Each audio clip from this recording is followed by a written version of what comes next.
कोई भी राष्ट्र बाह्य रूप से असुरक्षित हो और आंतरिक रूप से उसमें अगर उपद्रव हो तो राष्ट्र अराजक कहलाता है। अराजक राष्ट्र की स्थिति वैसे ही होती है जैसे आज आप पाकिस्तान की स्थिति देखते होंगे। पूरी तरह अंदर से खोखला हो चुका है। आज का दिन अत्यंत महत्वपूर्ण दिन है। आज भारत के पूर्व राष्ट्रपति सर्वपल्ली डॉक्टर राधाकृष्णन का पावन जन्मदिन भी है। शिक्षक दिवस के रूप में पूरा भारत आज के दिवस को आयोजित करता है। मैं इस अवसर पर भारत के पूर्व राष्ट्रपति सर्वपल्ली डॉक्टर राधाकृष्णन जी की स्मृतियों को भी नमन करता हूं, क्योंकि उनका पूरा जीवन शिक्षा के लिए समर्पित था। वे एक चिंतक थे, एक दार्शनिक थे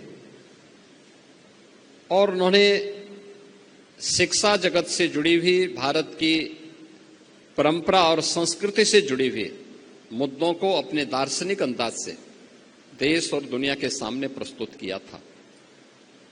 आज का दिन शिक्षकों के सम्मान का भी दिवस है, अपने गुरुजनों के सम्मान का दिवस भी है और हम लोग गोरक्षपीठ से जुड़े हुए आचार्य द्वे की स्मृति में इस व्याख्यानमाला की शुरुआत कर रहे हैं।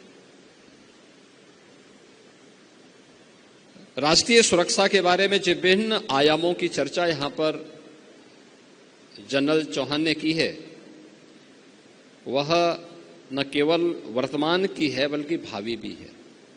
और आचार्य चाणक्य ने एक बात कही थी कि कोई भी राष्ट्र बाह्य रूप से असुरक्षित हो और आंतरिक रूप से उसमें अगर उपद्रव हो तो राष्ट्र अराजक कहलाता है। और अराजक राष्ट्र बहुत शीघ्र समाप्त हो जाता है। यानी अराजक राष्ट्र की स्थिति वैसे ही होती है जैसे आज आप पाकिस्तान की स्थिति देखते होंगे। पूरी तरह अंदर से खोखला हो चुका है, अस्त व्यस्त हो चुका है। ये अराजकता किसी भी राष्ट्र को दुर्गति के कगार पर ले जा करके उसके अस्तित्व के सामने प्रश्न चिन्ह खड़ा कर सकता है। भारत इस दिश से प्राचीन काल से ही बहुत सजग रहा है, सतर्क रहा है और उसकी सुरक्षा के लिए उस प्रकार के तौर तरीकों को अपनाने की एक प्रवृत्ति भी रही है। वैदिक कालखंड से ही हर भारतीय को इस बात की शिक्षा दी जाती है कि धरती हमारी माता है, हम सब इसके पुत्र हैं। माता भूमि पुत्रो हम पृथिव्या। धरती हमारी माता है तो मां के साथ कोई भी सुयोग्य पुत्र किसी भी प्रकार की छेड़छाड़ और अराजकता को बर्दाश्त नहीं कर सकता है। कोई भी पुत्र नहीं कर सकता है। अगर भारत की आन मान और शान के साथ